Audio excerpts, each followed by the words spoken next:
السلام علیکم دوستو، آج ہم آپ کو بتائیں گے بنی اسرائیل کے کثیر العیال عابد۔ بنی اسرائیل میں ایک کثیر العیال عابد تھا۔ اسے تنگ دستی نے گھیر لیا۔ جب بہت پریشان ہوا تو اپنی عورت سے کہا، جاؤ کسی سے کچھ مانگ کر لاؤ۔ عورت نے ایک تاجر کے یہاں جا کر کھانے کا سوال کیا۔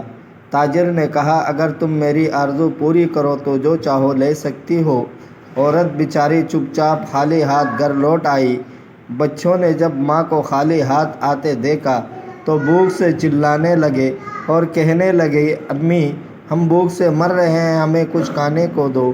عورت دوبارہ اسی تاجر کے ہاں لوٹ گئے اور کھانے کا سوال کیا۔ تاجر نے پھر وہی بات کی جو پہلے کہہ چکا تھا۔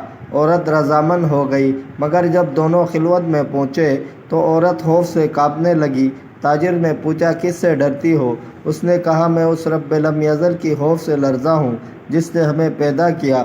تب تاجر بولا، جب تم اتنی تنگ دستی اور اسرت میں بھی خوف خدا رکھتی ہو، مجھے بھی اللہ کے عذاب سے ڈرنا چاہیے۔ یہ کہا اور عورت کو بہت سا مال و منال دے کر عزت کے ساتھ رخصت کر دیا۔ اللہ تعالیٰ نے پیغمبر وقت حضرت موسیٰ علیہ السلام پر وحی بھیجی کہ فلاں بن فلاں کے پاس جاؤ اور اسے میرا سلام کہہ دو اور کہنا کہ میں نے اس کے تمام گناہوں کو معاف کر دیا۔